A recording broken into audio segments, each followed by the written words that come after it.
It's our anniversary, Minjun. Haewon reaches for the alpha he loves, only to find his hand cold and his bond mark lifeless. Within minutes, the specially prepared nest is abandoned, and the meal is burning in the oven as Minjun cold-bloodedly announces he is leaving for New York alone.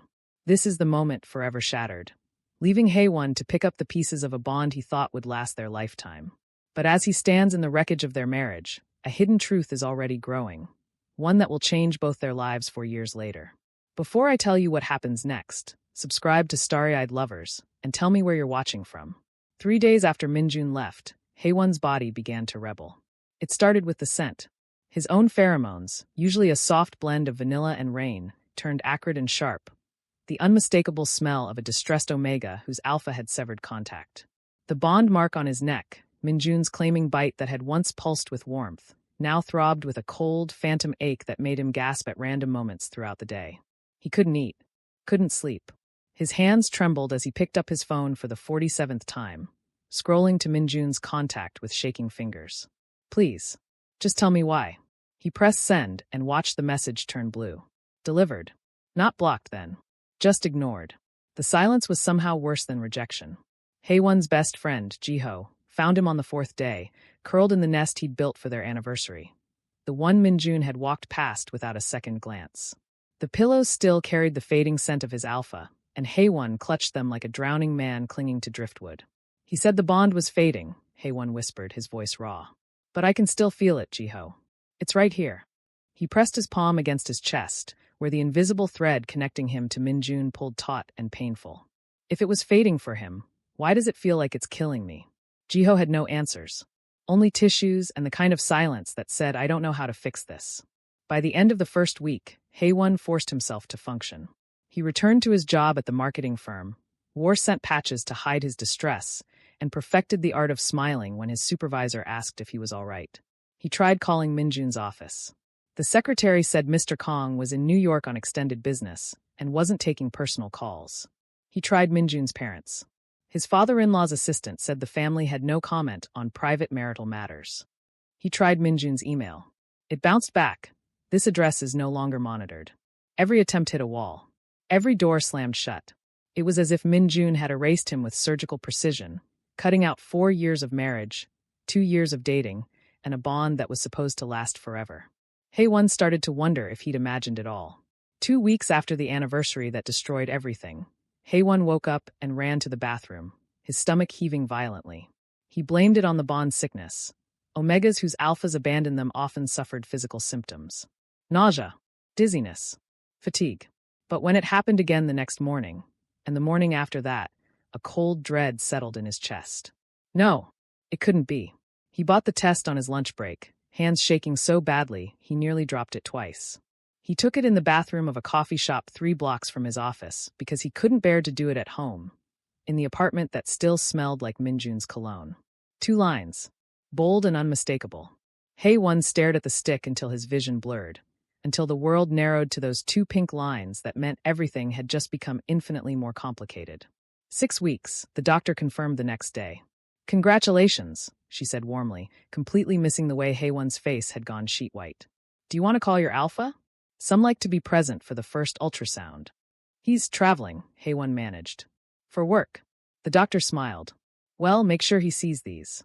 She handed him grainy printouts that showed a tiny blob, barely visible, barely real, but undeniably alive. Haewon sat in his car in the clinic parking lot for an hour, the ultrasound photos trembling in his hands. He picked up his phone, opened his messages to Minjun.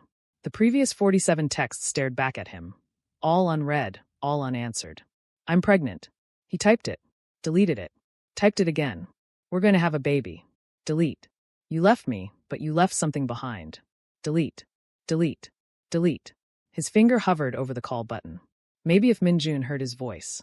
Maybe if he explained. Maybe. A notification lit up his screen. A news alert. Kong Minjun, CEO of Kong Enterprises, spotted at exclusive Alpha Omega matching gala in Manhattan. Sources say the family is actively seeking a suitable match for the eligible bachelor. The photo showed Minjun in a tailored suit, his mother beside him, introducing him to a beautiful Omega in a designer gown. He was smiling. Not the hollow smile Haewon had seen on their anniversary, but something approaching genuine warmth. Eligible bachelor. As if Hae-won had never existed. As if their bond mark was a tattoo Min-jun could simply laser away. Hae-won's phone slipped from his numb fingers. The choice crystallized in that moment, brutal and clear. He could chase a man who had already moved on, who had blocked every avenue of contact, who was being paraded in front of replacement Omegas like Hae-won was already forgotten. He could beg for scraps from someone who'd thrown him away. Or he could choose the tiny life growing inside him. The one thing Min-jun had left behind that couldn't ghost him, couldn't block him, couldn't pretend he didn't exist. That night, Hae-won sat in his half-empty apartment. Min-jun had taken his things while Hae-won was at work, hadn't even left a note, and placed his hand on his still flat stomach. "I don't know how to do this," he whispered to the emptiness. His voice cracked. "I don't know if I'm strong enough." The bond mark pulsed, that phantom ache that never quite faded. But beneath his palm, there was something else. Something fragile and new and entirely dependent on him. Hae-won closed his eyes, took a breath that hurt his chest. "I'll be enough for both of us," he promised the child who couldn't hear him yet. "I don't know how, but I will be. You'll never feel invisible. You'll never be abandoned." His phone buzzed. Another message to Min-jun, still unread. Hae-won turned it off. Some doors, once closed, were meant to stay that way. And some promises were made to be kept, even if the person who'd broken them would never know the cost. The complications started at 10 weeks. Hae-won woke to cramping so severe he couldn't stand upright.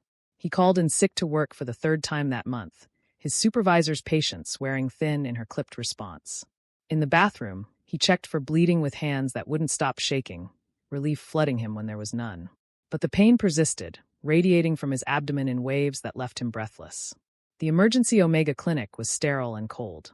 A nurse with kind eyes took his vitals while he sat alone on the examination table, trying not to think about how Min-jun should be here, pacing the hallway, demanding to see him immediately like alphas did in movies. "Your blood pressure is elevated," the doctor said, frowning at her tablet. "And your hormone levels are erratic. Are you experiencing significant stress?" Hae-won almost laughed. Stress.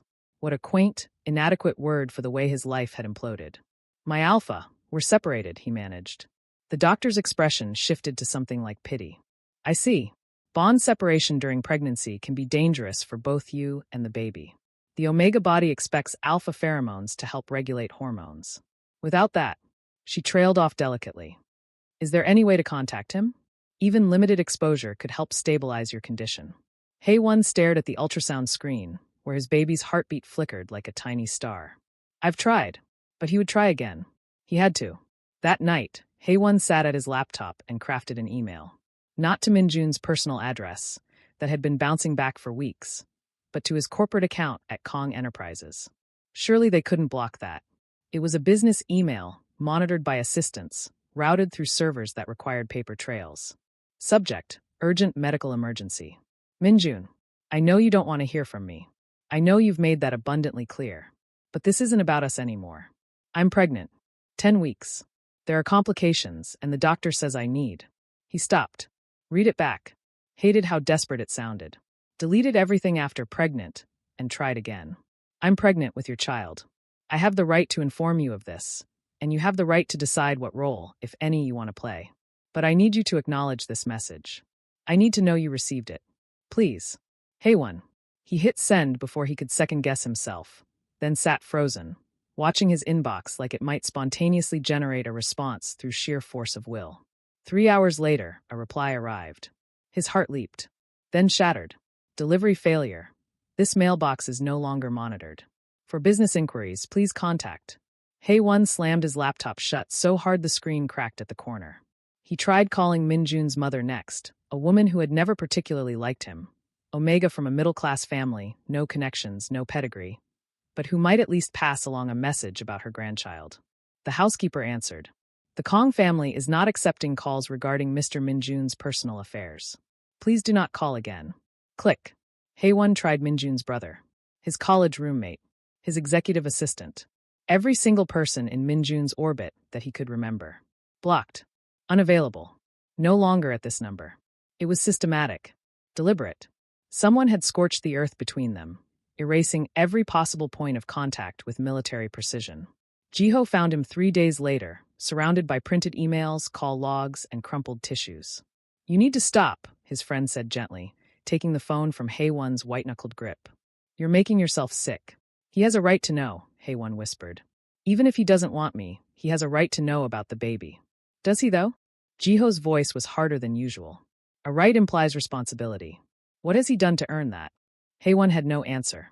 That weekend, Jiho brought over takeout and his tablet, ostensibly to watch a movie and distract Haewon from his spiraling thoughts. But halfway through, he scrolled through social media, and his face went carefully blank. What? Haewon asked. Nothing. Jiho. His friend sighed and turned the screen around. The headline screamed in bold letters. Kong Dynasty continues. Minjun Kong courts Omega Elite at Manhattan Gala. There were photos. So many photos. Minjun in a tuxedo that probably cost more than Haewon's monthly rent, standing beside his mother, the formidable matriarch of the Kong family, dripping in diamonds and disapproval.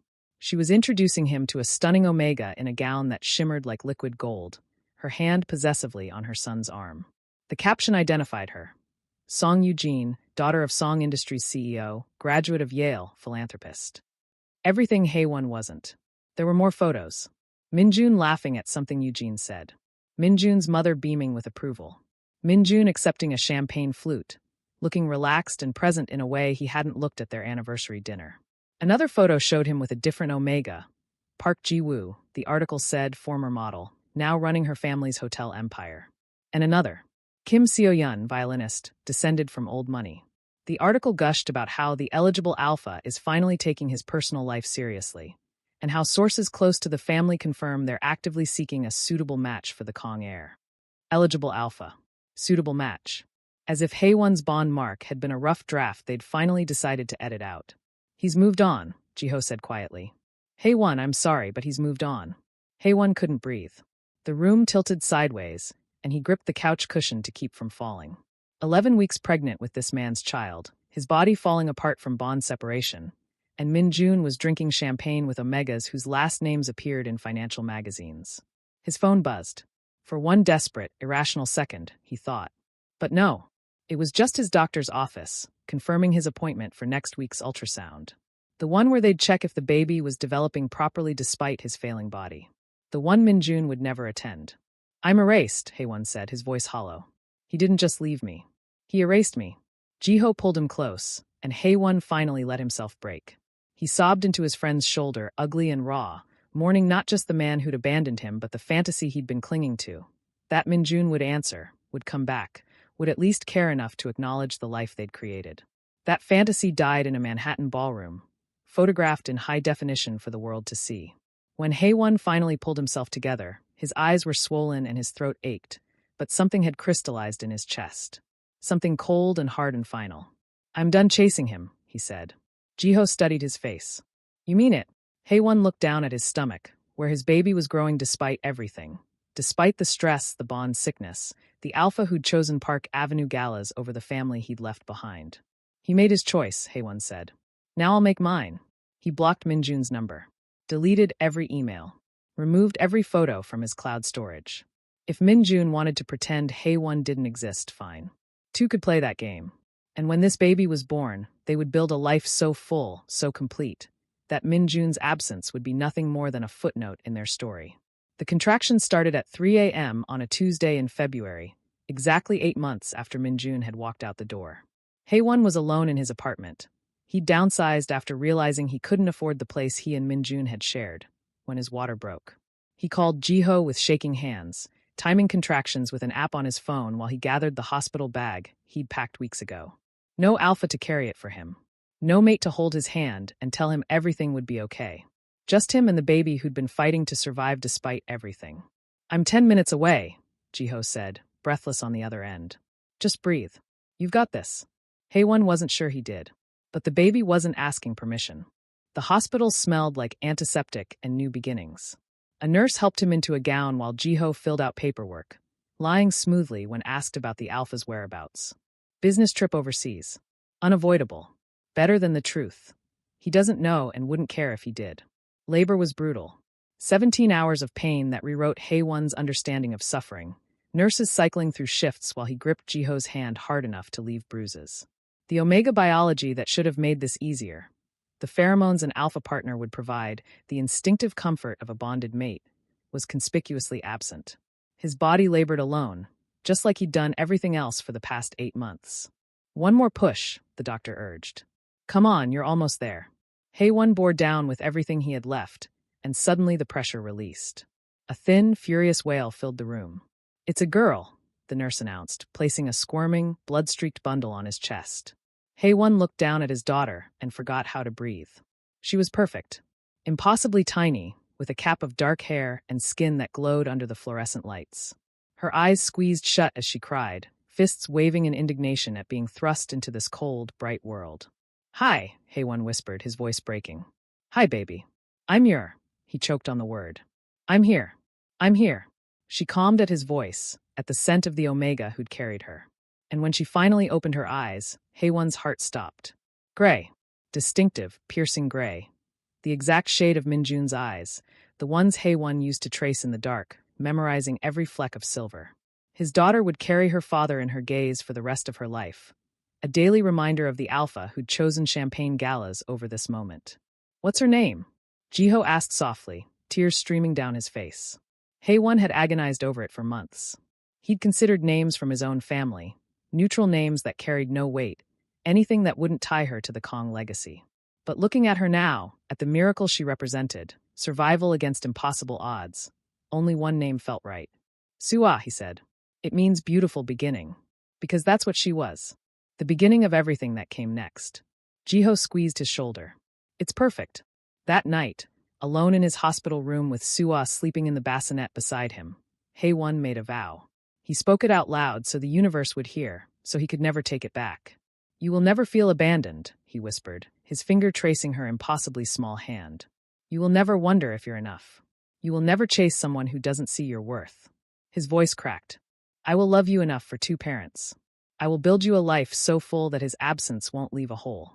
I promise. Suah's fingers curled around his, her grip surprisingly strong. Haewon took it as acceptance. 3 months later, Haewon stood in the arrivals terminal of Seattle-Tacoma International Airport, Suah strapped to his chest in a carrier, 2 suitcases containing everything they owned at his feet. Seoul had too many memories. Too many places where he might glimpse someone who looked like Minjun and feel that traitorous hope spike in his chest. He needed distance. A fresh start. Somewhere his daughter could grow up without the shadow of the Kong family looming over them. Seattle had rain and tech startups and an Omega entrepreneurship accelerator that had accepted his application. It had possibility. The accelerator program was housed in a converted warehouse in Capitol Hill, all exposed brick and standing desks and whiteboards covered in scrawled business models. Haewon was the only participant with a baby, and he felt the weight of judgment in some of the other founders' eyes. Single Omega parent, no alpha support, trying to build a company while literally breastfeeding during pitch practice. He ignored them and focused on the mentors who saw potential instead of liability. Tell me about your idea, his assigned advisor said during their first meeting. She was a beta in her 50s who'd built and sold 3 companies, and she didn't even blink when Suah started fussing. Haewon adjusted the carrier and launched into his pitch. It's called Bondtech Solutions, a platform that connects single parents, Omega, Beta, Alpha, doesn't matter, with thoroughly vetted background-check childcare providers. Real-time availability, transparent pricing, reviews from verified users. What's your competitive advantage? Trust, Haewon said simply. I built this because I needed it. Every childcare option I found was either prohibitively expensive or required references from employers and partners I don't have. The platform assumes a traditional family structure. Mine doesn't.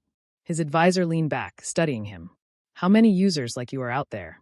32% of Omega parents are raising children without alpha partners. That's millions of people who need what I'm building. Show me your prototype. Haewon did. He'd coded it himself over 3 months of sleepless nights, writing functions while Suah dozed against his chest, debugging during her 2 a.m. feedings, designing the user interface during precious naptime hours. It wasn't polished, but it worked. His advisor smiled. Let's get you funded. The next 6 months blurred together in a haze of code, coffee, and diapers. Haewon learned to function on 4 hours of sleep. He learned to pitch investors while wearing spit up on his shoulder. He learned to write algorithms with one hand while bouncing a teething baby with the other. Suah became the unofficial mascot of the accelerator. She slept through pitch competitions, gurgled happily during user testing sessions, and charmed every venture capitalist who visited despite Haewon's anxiety that bringing a baby to business meetings was professional suicide. She's your why, one investor told him after writing a check. Never apologize for that. Bondtech launched on Sua's first birthday. Haewon pressed deploy on his laptop at 11:58 p.m., then scooped up his daughter, who was somehow still awake, gray eyes bright with curiosity, and spun her around their tiny apartment. "We did it," he whispered into her hair. "You and me, baby girl. We built something real." Within the first week, they had 500 signups. Within the first month, 5,000. Parents desperate for the exact solution Haewon had created from necessity and heartbreak. The platform grew. So did Sua. She took her first steps in the Bondtech office, said her first word, "Mama," during a board meeting, drew her first picture on the back of a term sheet. And every milestone, every victory, every line of code that brought them closer to success, Haewon thought, "This is what you missed. This is what you chose to walk away from." He didn't say it out loud. Didn't need to. Minjun's absence spoke volumes on its own. Before I tell you what happens next, subscribe to Starry-Eyed Lovers and tell me where you're watching from. The Forbes photographer wanted Haewon to look powerful but approachable for the 30 Under 30 feature shoot. "Can you lean against the desk? Cross your arms?" "Yes, like that." The photographer circled him like a predator. "Now soften your expression. You're revolutionizing childcare, not hostile takeovers." Haewon complied, years of practice helping him slide into the polished CEO persona he'd perfected. Tailored blazer, confident posture, the kind of smile that said, "I know exactly what I'm doing." Nothing like the shattered Omega who'd arrived in Seattle 4 years ago with a newborn and 2 suitcases. That version of him had been buried under investor pitches, product launches, and the relentless forward momentum required to build an empire while raising a daughter alone. "Perfect," the photographer said. "That's the shot." The article came out 2 weeks later. Haewon read it on his phone during Sua's soccer practice, sitting on the sidelines with the other parents who assumed he was just another successful single parent, not someone whose face was currently on newsstands across the country. The Omega who disrupted childcare. How Haewon built Bondtech from necessity. The piece was flattering, highlighting how Bondtech had grown to serve over 200,000 families across 12 cities. It mentioned his innovative approach to solving real-world problems and his dedication to supporting non-traditional family structures. There was a photo of him in his office, another of the Bondtech team, and a candid shot of him picking up Sua from preschool, her hand tucked into his. What the article didn't mention, the Bond mark hidden beneath his collar, the sleepless nights when phantom pain woke him gasping, or the fact that he'd built this empire partly to prove that he was worth more than the alpha who'd discarded him. "Mr. Haewon," Sua's voice cut through his thoughts. She was running toward him, ponytail bouncing, grass stains on her knees. "Did you see? I almost scored." He scooped her up, pressing a kiss to her forehead. "I saw, baby. You were amazing." She beamed, her gray eyes, still painfully familiar after 4 years, crinkling with joy. "Can we get ice cream? We literally had ice cream yesterday. But I almost scored today." Haewon laughed despite himself. "Fine, but only 1 scoop." 2 scoops, she negotiated, because apparently his daughter had inherited more than just Minjun's eyes. She had his business instincts too. 1.5. Deal. Later that evening, after Sua was asleep in her room cluttered with stuffed animals and picture books, Haewon sat at his kitchen counter reviewing the week's metrics. Bondtech's Series B funding had closed at $45 million. They were expanding to 5 new cities. 2 major publications wanted interviews. His assistant, Mi-sun, had forwarded 17 speaking requests just today. His phone buzzed. A text from Mi-sun, reminder, "Charity gala tomorrow night. Your +1 backed out, but I can find you another date if you want." Several alphas have been asking. Haewon typed back, going solo. "Thanks though."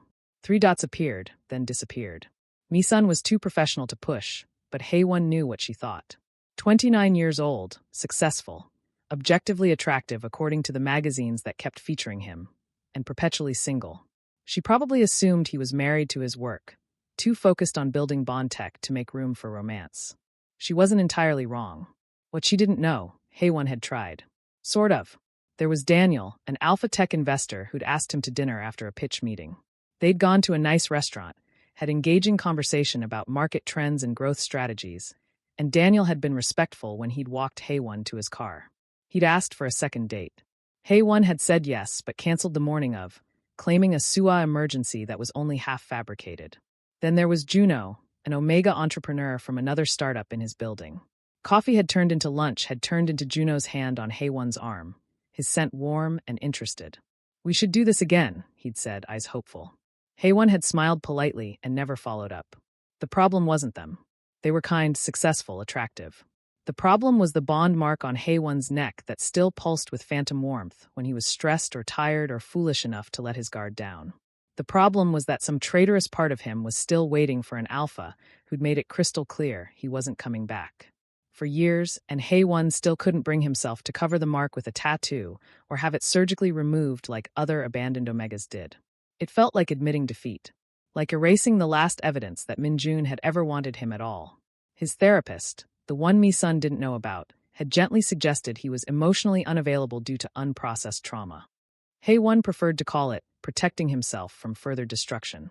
The charity gala the next evening was the kind of event Haewon had learned to navigate with practiced ease. Designer suit, confident stride, business cards at the ready. He schmoozed with investors, posed for photos with other honorees, and delivered a short speech about Bond-Tekka's mission that earned enthusiastic applause. "You're inspiring," a young Omega founder told him afterward, eyes bright with admiration. "I'm a single parent too, and seeing what you've built, it gives me hope." Haewon's smile was genuine this time. "You'll do amazing things. I know it." This was why he did it. Not for the Forbes lists or the funding rounds, but for moments like this. Proof that his pain had been transformed into something that helped others. He was fielding questions from a reporter when he felt it. A familiar prickle at the base of his neck, the bond mark suddenly burning hot. His hand flew to his collar instinctively, and he forced himself to breathe through the discomfort. Stress response, his therapist called it. His body's way of manifesting anxiety during high-pressure situations. Except he wasn't anxious. He was fine. Completely fine. The burning intensified. Haewon excused himself and headed toward the bathroom, needing a moment to collect himself. He splashed cold water on his face, avoiding his reflection in the mirror because he knew what he'd see. The same haunted look he'd worn 4 years ago when Min-jun's rejection was still fresh. "Get it together," he muttered. "You're not that person anymore." But as he dried his hands and prepared to return to the gala, the bond mark throbbed again. Stronger this time, insistent, like it was trying to tell him something. He ignored it. He'd gotten very good at that over the years. When he returned to the ballroom, Mi-sun was waiting with an urgent expression. "We need to talk," she said. "It's about the Series C funding." "What about it?" "Our lead investor just backed out. But I found a replacement." She hesitated. "It's Kong Enterprises. They're offering $70 million. The name hit him like a physical blow.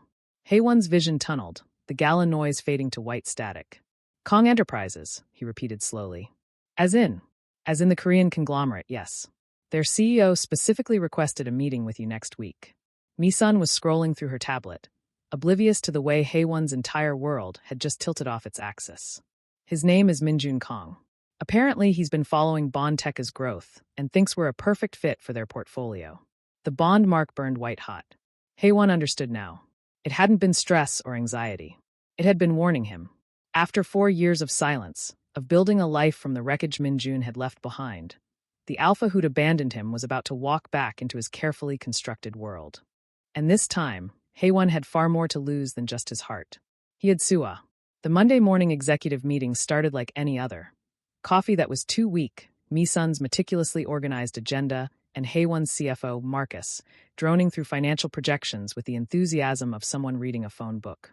Haewon was only half listening, his mind still on Sua's request for a pet rabbit that morning. She'd presented her case with PowerPoint slides she'd made herself, complete with a budget breakdown and responsibility chart. For years old and already negotiating like a venture capitalist. He'd have to tell her no. Their apartment barely had room for the two of them, let alone a rabbit. "Which brings us to the Series C funding," Marcus was saying. "I know we've been in talks with Redwood Capital, but they pulled out Friday afternoon." That got Haewon's attention. "They pulled out? Why?" "Cold feet about the childcare market. Said it's too volatile post-pandemic." Marcus didn't look concerned. "But I've got good news. We have a replacement investor ready to move forward immediately, and their offer is significantly better." "How much better?" $70 million. Full terms negotiable, but they're committed to the vision and want to fast-track due diligence. Haewon felt the tension in his shoulders ease.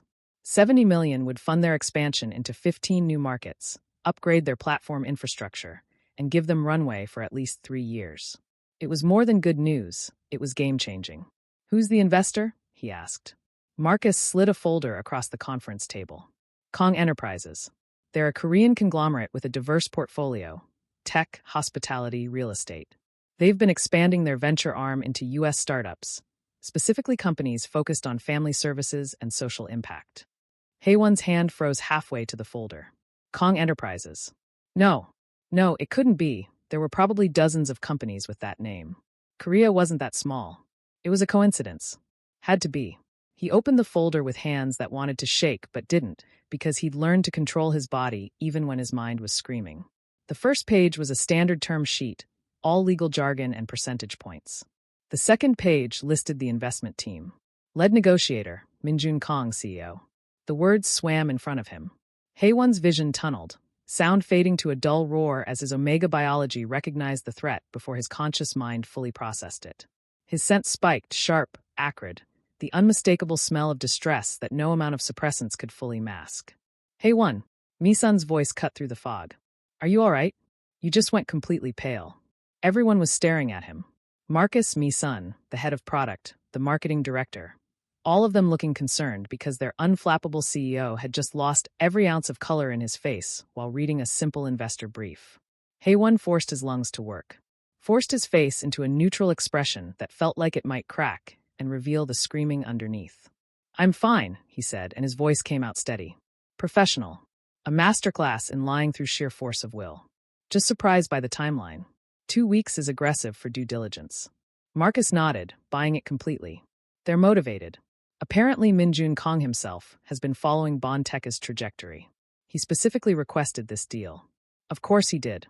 When's the pitch meeting? Haewon asked, still staring at Minjun's name on the page like it might rearrange itself into something less devastating. Next Friday. Their team is flying in from New York. Marcus pulled up the calendar on his laptop. They want a full presentation, product demo, financials, growth strategy, the works. And they've requested one-on-one time with you specifically to discuss vision alignment. One-on-one time. With Minjun. In the same room.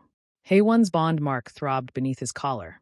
That traitorous piece of scar tissue that had never gotten the memo that it was supposed to fade after 4 years of complete abandonment. That works, Haewon heard himself say. Mi-sun, can you coordinate with their assistant on logistics? Already on it, she said, typing rapidly. I'll send over our standard NDA and get the conference room set up. She glanced at him, concern still lingering in her expression. Are you sure you're okay? You look like you've seen a ghost. The laugh that escaped Haewon's throat was sharp enough to cut. Perfectly fine. Just another business deal. The meeting continued, but Haewon absorbed none of it. He nodded at appropriate intervals, signed off on decisions he'd probably regret later, and somehow made it to the end without his carefully constructed composure shattering completely. When everyone finally filed out, Mi-sun lingered. Seriously, what's wrong? I've never seen you react like that. Haewon considered telling her. Considered explaining that the investor who wanted to pump $70 million into their company was the same alpha who'd abandoned him pregnant and alone, who'd ghosted every attempt at contact, who'd moved on to elite Manhattan galas while Haewon was giving birth in a hospital room with only Jiho for support. Instead, he said, I'm fine. Just tired. Suwa had me up at 5 a.m. lobbying for a pet rabbit. Mi-sun's expression softened. That kid is going to run a Fortune 500 company someday. God help us all. She laughed and left, mercifully not pushing further. Alone in the conference room, Haewon allowed himself exactly 60 seconds to fall apart. He gripped the edge of the table, knuckles white, and let the panic crash over him in waves. His scent went haywire, distress pheromones flooding the small space until he could barely breathe through the acrid smell of his own fear. For years. He'd had 4 years to build a life, to become someone Minjun wouldn't recognize, to create walls high enough that nothing could hurt him again. And now Minjun was coming here. To his company. The empire Haewon had built from the ashes of their failed bond. Worse, he'd be coming as an investor. Someone Haewon needed.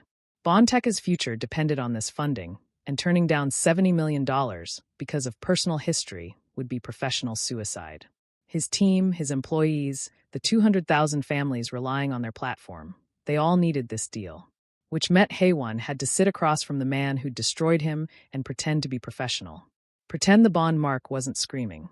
Pretend he wasn't terrified that one look from those gray eyes, the same eyes Suwa had inherited, would undo 4 years of carefully constructed healing. His phone buzzed. A text from Suwa's preschool. Reminder, Parent-teacher conference this Thursday at 4 p.m. Hae-won stared at the message, then at the folder still open in front of him, Min-jun's name glaring up from the page. Sua, his daughter. The secret that would detonate the moment Min-jun saw her, because there was no hiding those eyes, that bone structure, the unmistakable markers of Kong genetics. Hae-won had exactly 2 weeks to figure out how to navigate the most important business deal of his career while hiding a 4-year-old daughter from the alpha, who didn't know she existed. 2 weeks before his carefully separated worlds collided. He pulled out his phone and typed a message to Ji-ho. He's coming to Seattle. Min-jun, as an investor, I need you to take Sua for a week. The response came immediately. Holy shit. Are you okay? Hae-won looked around his empty conference room, at the company he'd built from nothing, at the life he'd created that was about to be invaded by the ghost of his past. No, he typed back. But I have to be. Because that was the thing about survival. It didn't care if you were ready. It just demanded you keep moving forward, even when every instinct screamed to run. And Hae-won had gotten very, very good at survival, even if it was killing him from the inside out. Hae-won arrived at the office 2 hours early on Friday morning, while Seattle was still dark and the streets were empty except for delivery trucks and insomniacs. He barely slept. Every time he closed his eyes, his mind conjured scenarios. Min-jun walking in, recognizing him immediately, demanding to know why Hae-won had hidden a pregnancy. Or worse, Min-jun not recognizing him at all, for years having erased Hae-won so completely that even his scent was forgettable. He wasn't sure which possibility terrified him more. In his office, Hae-won changed into the suit he'd chosen specifically for today. Charcoal gray, expensive but not ostentatious, tailored to hide the way his hands shook. He applied scent blockers with clinical precision, layering them until his natural pheromones were buried beneath synthetic neutrality. His bond mark he covered with a high collar and concealer, though the damn thing still throbbed like an open wound. Mi-sun found him at 7 a.m., reviewing the presentation for the 14th time. You're going to be brilliant, she said, setting down a cappuccino he wouldn't be able to drink. This pitch is airtight. They'd be idiots not to invest. Hae-won nodded, not trusting his voice. The Kong team is scheduled for 9, she continued. 3 executives plus Min-jun Kong himself. I've set up the main conference room, and, she paused. Are you sure you're okay? You've been off all week. I'm fine. The lie was getting smoother with repetition. Just want this to go well. By 8:45, the Bond Tech team was assembled in the conference room. Marcus, the head of product, the marketing director, and Hae-won at the head of the table. His presentation was loaded, water glasses filled, the room temperature calibrated to be comfortable but not sleep-inducing. Everything was perfect. Everything was about to shatter. At 8:58, Mi-sun's voice came through the intercom. They're here. Sending them up now. Hae-won's bond mark flared white-hot. He pressed his hand against his collar instinctively, forcing himself to breathe through the pain. Not now. Not when he needed every ounce of control he possessed. Footsteps in the hallway. Professional voices. The door opening. And then Min-jun walked into the conference room, and Hae-won's entire world tilted sideways. For years hadn't dulled the impact.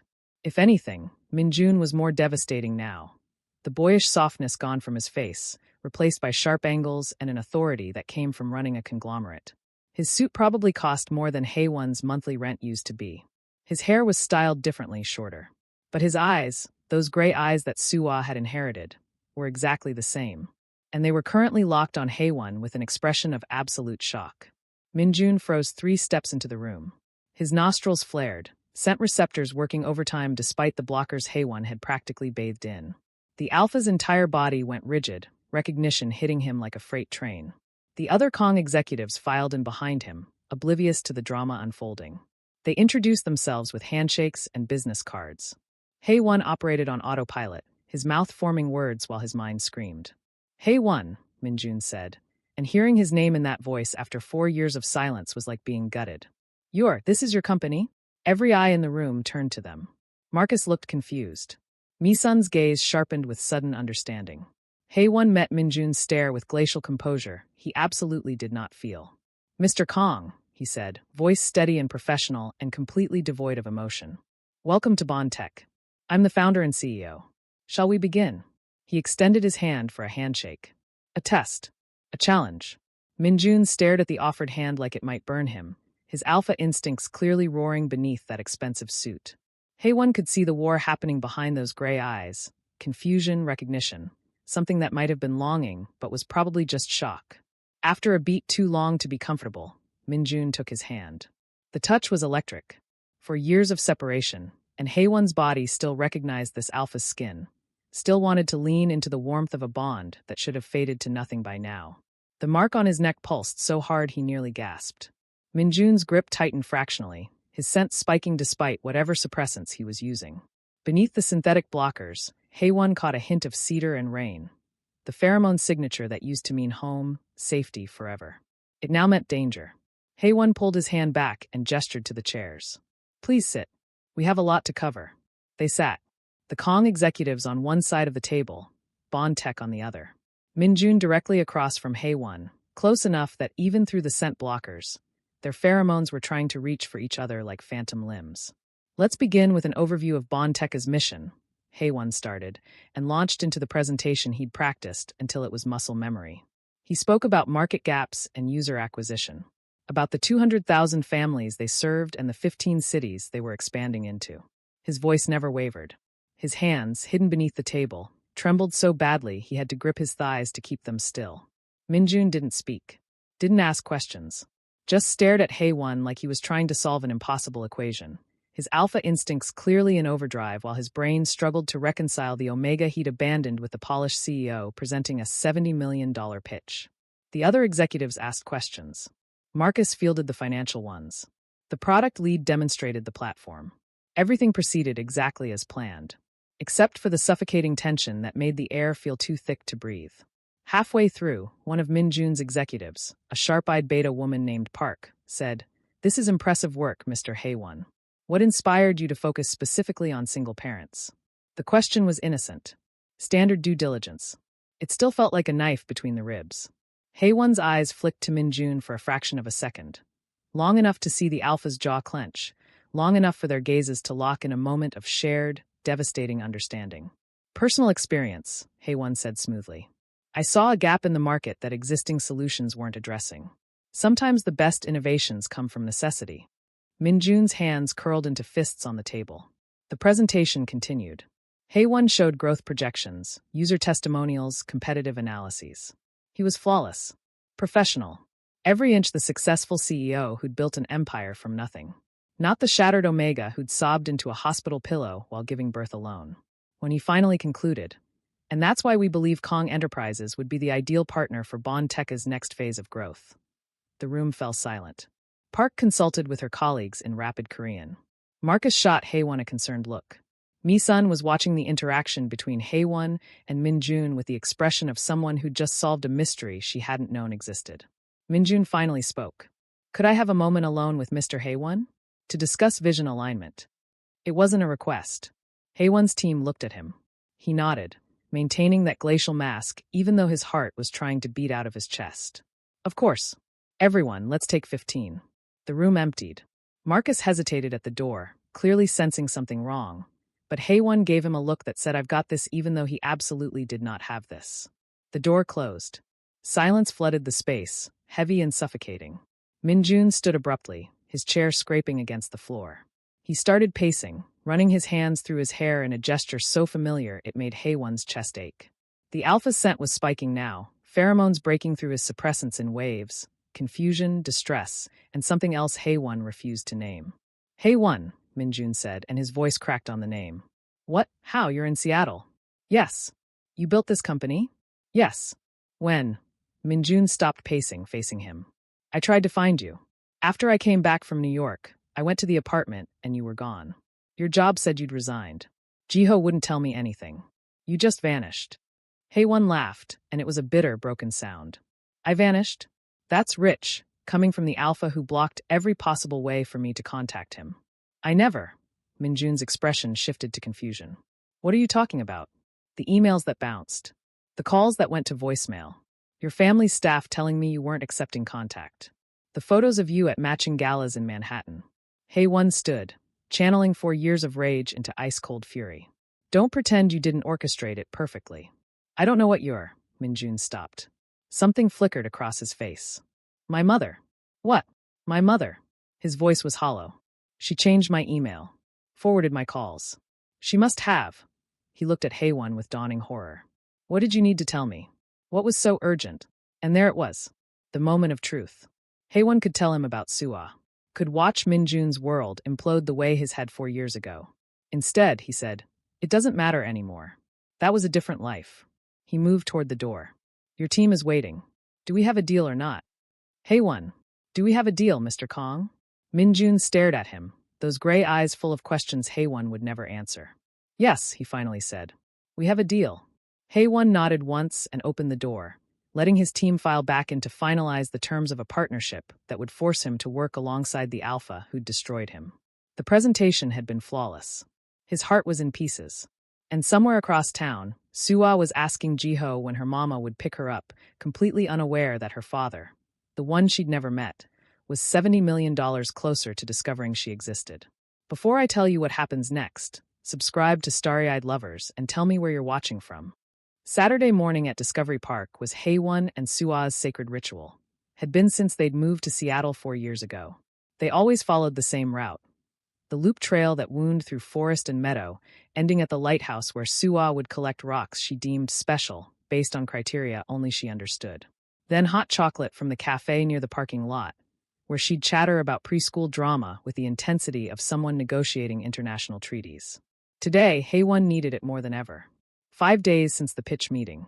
5 days of Minjun's team conducting due diligence, requesting documents, scheduling follow-up calls.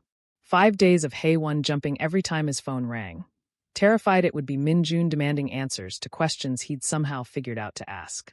Mama, you're not listening, Suah said, tugging his hand. Sorry, baby. What did you say? I said Ms. Park told us about butterflies yesterday. Did you know they taste with their feet? Her gray eyes, Minjun's eyes, always Minjun's eyes, were wide with wonder. That's so weird.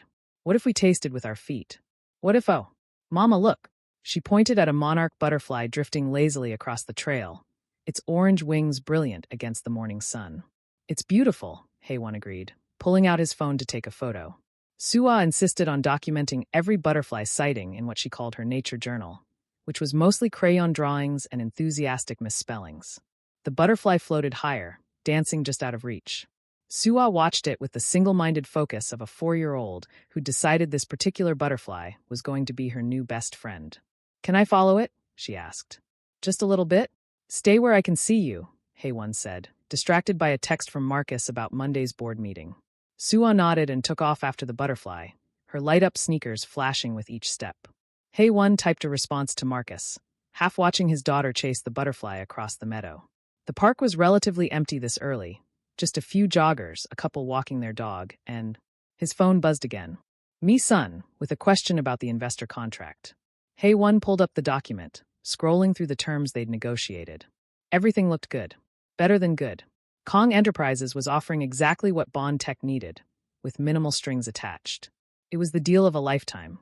It was also slowly killing him, knowing he'd be tied to Minjun professionally for the next 5 years minimum. Movement in his peripheral vision. Suah, further away than she should be, still chasing that damn butterfly. Suah, not too far, he called. She waved without looking back, completely focused on her winged prey. The butterfly drifted toward the parking lot, toward the road that ran along the park's edge. Haewon's attention snapped up from his phone. Suah, stop!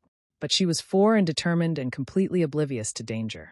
The butterfly was the only thing that mattered, and it was floating across the bike path now, heading toward. A cyclist came around the bend. Fast. Too fast. Headphones in, head down, racing along the path like they were training for something. And Suah, his baby, his entire world, ran directly into their path. Haewon's scream caught in his throat. Too far away. He'd never reach her in time. He was running anyway, legs pumping, but the distance was too great, and the cyclist was too close, and someone else was running. A man in athletic gear appeared from the trail to the left, moving with inhuman speed. Alpha reflexes, Haewon's brain supplied distantly. Alphas moved faster when their instincts kicked in. The Alpha reached Suah a split second before the cyclist would have hit her. He swept her up in one smooth motion, twisting his body to take the impact as the cyclist clipped his shoulder. They went down together in a controlled fall, the Alpha curling around Suah protectively as they hit the grass. The cyclist yelled something, brakes screeching. Haewon was still running, his heart a drum against his ribs, terror making his vision white at the edges. He reached them as the Alpha was sitting up, still holding Suwa against his chest. The man was breathing hard, his scent spiking with adrenaline and Haewon stopped dead. No. No, no, no. Minjun looked up, and their eyes locked. For a frozen moment, neither of them moved. Minjun's face cycled through recognition, shock, and then confusion as he looked down at the child in his arms. At Suwa, who was crying now, scared but unhurt, her small hands fisted in his shirt. "Mama," she sobbed, reaching for Haewon. Haewon moved on instinct, kneeling beside them and pulling Suwa from Minjun's arms. He ran his hands over her frantically, checking for injuries, his omega biology screaming at the near miss. "I'm okay," Suwa hiccuped. "The man caught me. I'm okay, Mama." You can't run into the bike path, baby. You scared me so much." Haewon's voice was shaking. His whole body was shaking. The cyclist was apologizing profusely, asking if everyone was all right. Haewon heard himself say yes, heard himself accept the apology, heard the cyclist leave. All of it happened at a distance, because his entire focus was on the alpha still kneeling in the grass, staring at Suwa like he'd seen a ghost.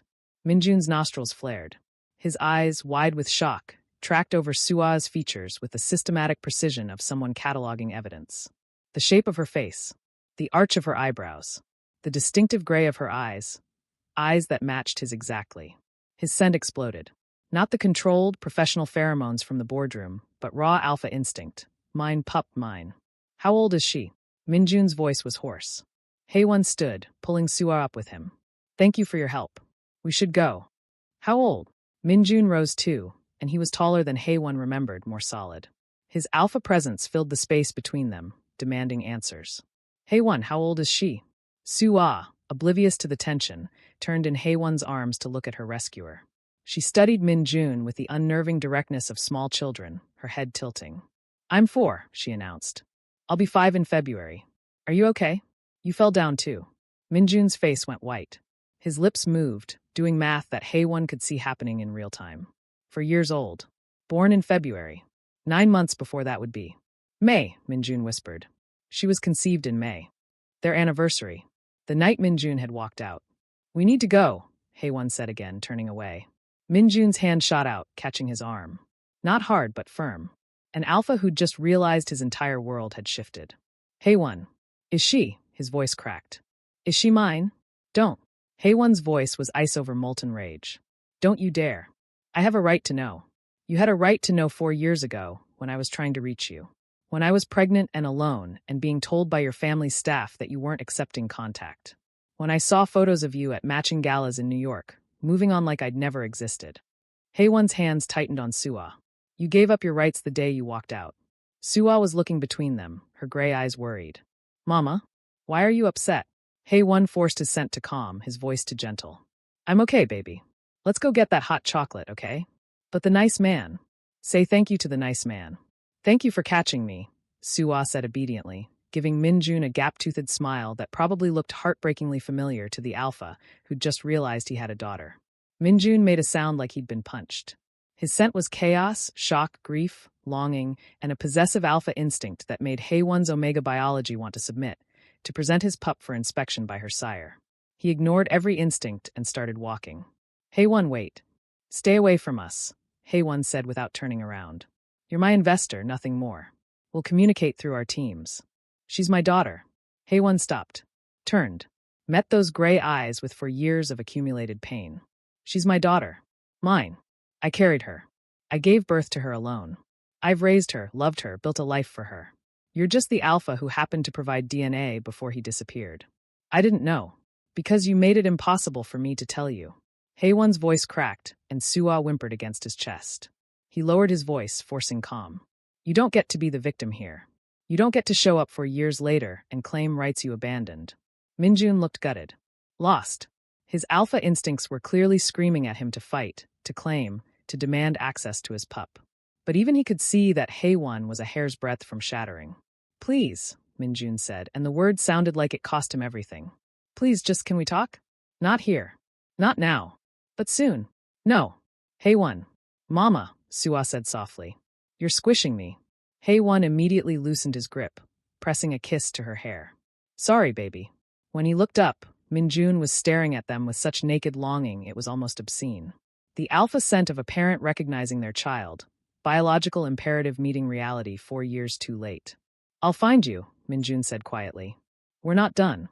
Yes, Haewon said. We are. He walked away, his daughter in his arms, and didn't look back even though he could feel Minjun's gaze burning into his spine. Behind them, an alpha stood in the grass and realized he'd just met the child he never knew existed. Ahead of them, an omega walked toward an uncertain future where his carefully guarded secret had just been irrevocably exposed. And between them, a 4-year-old girl with gray eyes asked, Mama, why did that man smell like home?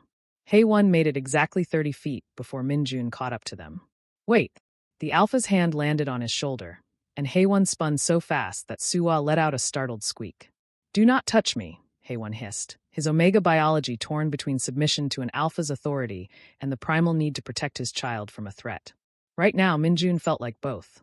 Minjun's hand dropped immediately, but he didn't back away. He was breathing hard, his scent wild and uncontrolled.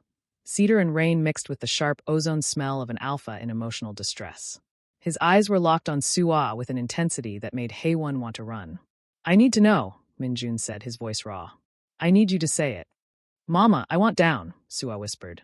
She was getting heavy, and Haewon's arms were shaking from adrenaline and fear and the bone-deep exhaustion of keeping this secret for 4 years only to have it exposed in a park on a Saturday morning. He set her down but kept her hand firmly in his. Stay right here, baby. Right next to Mama. Suwa nodded, her gray eyes flicking between the two adults with the perceptiveness of children who knew when something was very wrong. The parking lot was mostly empty. A few scattered cars, a couple loading gear into their trunk, oblivious to the drama unfolding 30 yards away. Haewon wished desperately that they were somewhere more public, somewhere Minjun couldn't corner him like this. How old is she? Minjun asked again, his voice controlled now. Too controlled. The kind of control that came before an alpha lost it completely. 4. When's her birthday? Haewon's jaw clenched. He could lie. Should lie. But what was the point now? Minjun had already done the math, had already scented his own pheromone signature on Sua's skin. Alphas knew their offspring on an instinctive level, and the way Minjun was looking at her, like she'd rearranged his entire universe, left no room for doubt.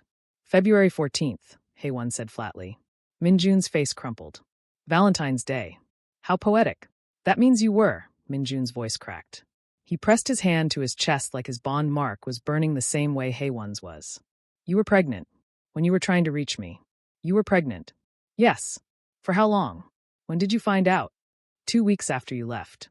Haewon's voice was emotionless, reciting facts like they didn't still wake him up at night. 6 weeks along. I tried to tell you. I never, Minjun's hands clenched into fists. I never got any messages. Nothing. If you'd told me. I tried. The words exploded out of Haewon before he could stop them. Suwa flinched, and he immediately lowered his voice, running his free hand through his hair. I tried everything. Calls, emails, messages. I went to your office. I contacted your family. Every single attempt hit a wall. My mother, Minjun said, and there was murder in his voice. She must have. When I came back from New York, she told me you'd moved on. That you'd left because you realized the bond wasn't working. I tried to find you, but you'd disappeared. Haewon laughed, bitter and sharp. I disappeared? You're the one who went to Manhattan and played Happy Bachelor at matching galas while I was giving birth alone in a Seattle hospital. What are you? I never went to matching galas. There were photos. Articles. You with your mother, being introduced to suitable omegas from powerful families. Haewon's voice dripped with venom. Song Eugene. Park Ji-woo. Kim Seo-yeon. Should I keep going? Or do you need help remembering the omegas you were courting while I was pregnant with your child? Minjun's face went sheet white. Those weren't. My mother organized those. I was there for business, and he stopped, rage and realization dawning. She orchestrated all of it. The emails, the calls, the events. She wanted us separated. Well, congratulations to her. It worked. Haewon, I swear I didn't know. If I'd known you were pregnant. You what? Haewon's fury finally broke free, for years of suppressed rage pouring out like poison. You would have come back? You would have chosen me over your family's empire? Don't insult my intelligence. Yes, Minjun shouted, and Suwa pressed closer to Haewon's leg. The alpha immediately lowered his voice, his alpha instincts clearly warring with his need to keep his newly discovered daughter comfortable. Yes, I would have. You think I wanted to leave? You think walking away from our bond didn't nearly kill me? You said it was fading. You said you didn't feel it anymore. I lied. Minjun's voice broke. My mother convinced me. She showed me fake evidence that you were seeing someone else. Messages that looked like they came from your phone. Photos that were photoshopped. She said our bond was toxic, that you were using me, that I needed to protect the family legacy. He laughed, hollow and devastating. I believed her. God help me, I believed her. And I thought leaving you was the right thing to do. Hae-won stared at him, his mind reeling. So what? You expect me to forgive you because you were manipulated? You still chose to believe her over me. You still left on our anniversary without even giving me a chance to defend myself. I know. Minjun's voice was wrecked. I know, and I've regretted it every single day since. The bond never faded, Hae-won. It's still there. I still feel you. Don't. Hae-won's voice was ice. Don't you dare try to use our bond to manipulate me now. I'm not. Minjun ran his hands through his hair, frustration and grief written across his face. I'm trying to explain. I'm trying to. His eyes dropped to Suah, who was watching the exchange with wide, uncertain eyes. I have a daughter. No, Hae-won said firmly. I have a daughter. You have a biological connection to a child you've never met. That's not fair. Fair. Hae-won's laugh was ugly. You want to talk about fair? I was pregnant and terrified, trying to reach the father of my child while he ignored every attempt at contact. I went through morning sickness alone, through complications that could have killed us both.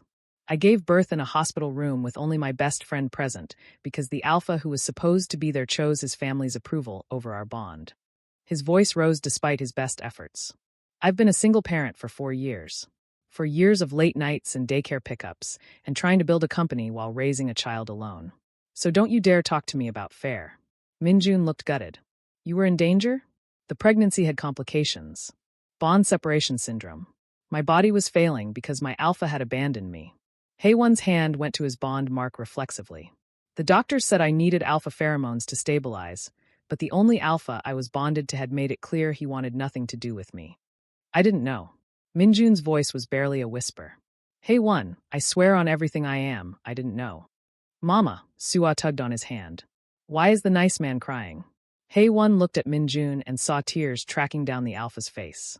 Saw the devastation of a man realizing he'd missed 4 years of his daughter's life. Saw grief and rage and regret warring for dominance. He felt nothing, or tried to feel nothing. The part of him that had loved this alpha was buried under 4 years of survival. We're leaving, Hae-won said. Please. Minjun's voice cracked. Please, just can I know her name? Hae-won hesitated. Giving Minjun her name felt like giving him power, like acknowledging his claim to a child he'd never held as a newborn, never rocked to sleep, never comforted through nightmares. But Suah was looking up at him with those gray eyes, and she deserved to make her own choices someday about the alpha who'd contributed half her DNA. Suah, he finally said. Her name is Suah. Minjun's breath hitched. Beautiful beginning. Yes. It's perfect. Minjun crouched down, bringing himself to Suah's eye level, but keeping a respectful distance. Hi, Suah. He glanced at Hae-won, clearly uncertain what to call himself. He's nobody, Hae-won said coldly. Say goodbye, Suah. We're going home. But Mama. Now. Suah's lower lip trembled. She didn't understand why her usually gentle mama was being so harsh, why the man who'd saved her was crying, why the air smelled like sadness and anger. Minjun stood slowly. I'm not going to disappear, Hae-won. Not again. She's my daughter, and I. You left, Hae-won cut him off. You blocked me. You chose your family over our bond. You let your mother manipulate you instead of fighting for what we had. I stopped being your problem the day you walked out of our apartment. He picked up Suah, ignoring her protest. And she was never your problem at all, because you didn't even know she existed. She's not a problem, she's mine. Hae-won's voice was final. You want to be in her life? Get a lawyer. But don't expect me to make this easy for you. You don't get to swoop in 4 years later and play daddy because your guilt finally caught up with you. He walked to his car, Suah in his arms, and didn't look back. Behind him, Minjun stood in the parking lot, watching his Omega and his daughter drive away, the truth finally complete and devastating. He was a father, and he'd missed everything. Hae-won made it to his car before his hands started shaking so badly he couldn't get the key fob to work. 3 attempts. 4. The car finally beeped, and he fumbled with Suah's car seat straps, his vision blurring at the edges. He needed to get her buckled. Needed to get them out of here before Minjun followed, before this entire situation spiraled further out of control. Mama, you're doing it wrong, Suah said, her voice small. The strap is twisted. Haewon looked down and saw she was right. His hands were shaking so badly, he couldn't even buckle his daughter into her car seat properly. For years of doing this every single day, and now he couldn't manage the simple mechanics because Min-jun was 30 feet away and his entire carefully constructed life was collapsing. "Sorry, baby," he managed, untwisting the strap. "There. All better." He was about to close her door when Sua's hand shot out, catching his wrist. "Wait. What's wrong?" She was looking past him, toward the parking lot where Min-jun still stood, frozen and devastated. Sua's gray eyes, those damned gray eyes that had given everything away, were fixed on the alpha with an intensity that made Haewon's stomach drop. "I need to ask him something," she said. "Sua, no. We need to go." But she was already unbuckling herself with the determination of a 4-year-old who'd made up her mind. She slipped past Haewon before he could stop her light-up sneakers flashing as she ran back across the parking lot. "Sua!" Haewon's heart lurched.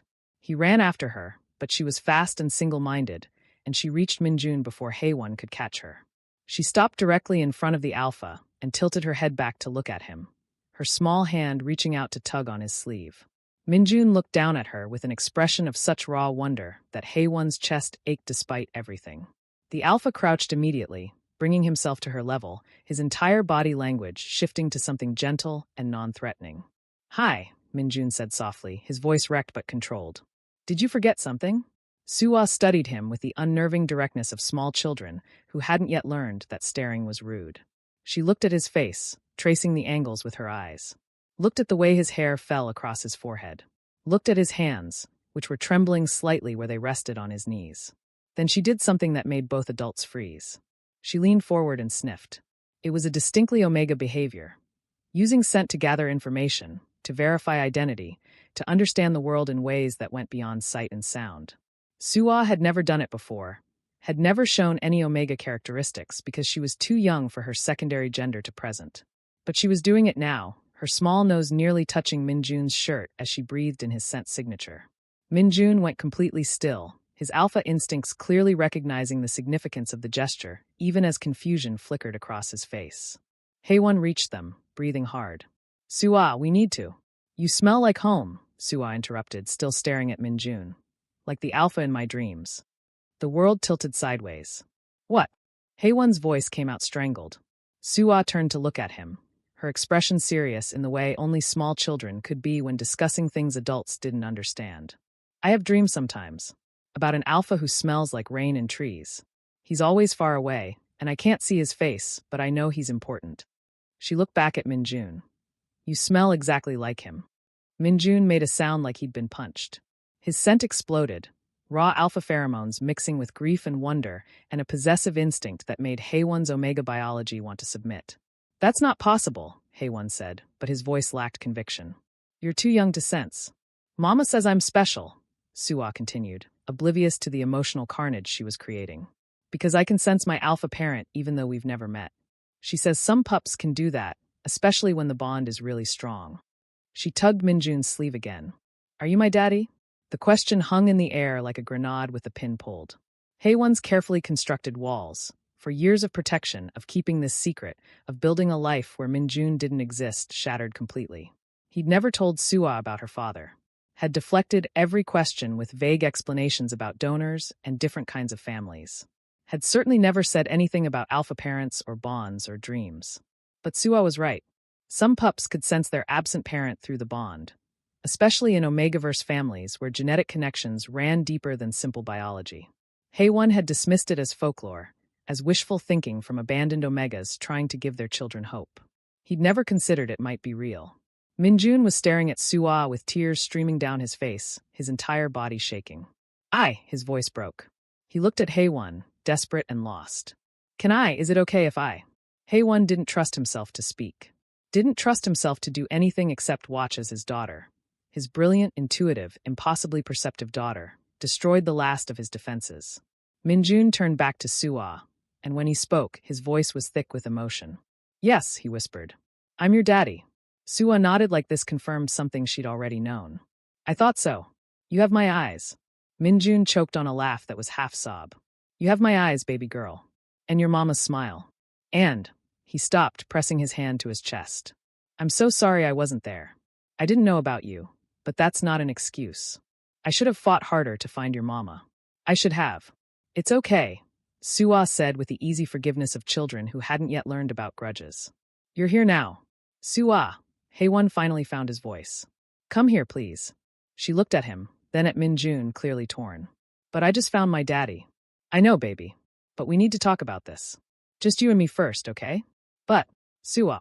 Haewon used his firm voice, the one that meant no arguments. Now.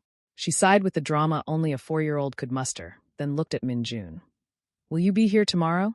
Minjun glanced at Haewon, clearly asking permission. Haewon wanted to say no.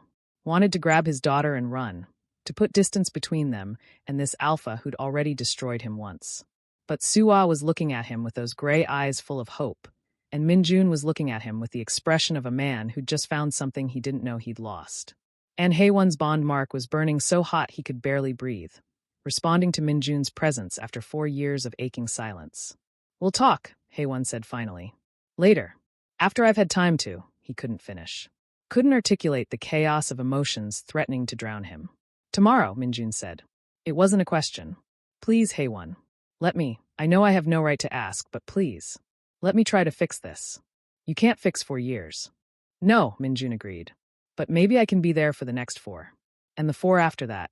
And every day after for the rest of my life, if you'll let me. Haewon's breath caught. The bond mark pulsed, that traitorous piece of scar tissue that had never stopped reaching for its mate. I don't know if I can do this, he admitted, his voice breaking. I don't know if I can trust you not to destroy us again. Then let me prove it. Minjun's voice was fierce, determined. Let me prove that I'm not the coward who walked away. Let me prove that I'm the alpha our daughter deserves. Our daughter. The words hit Haewon like a tidal wave. For 4 years, it had been his daughter. His responsibility, his joy, his world. Sharing that felt like opening himself up to another betrayal.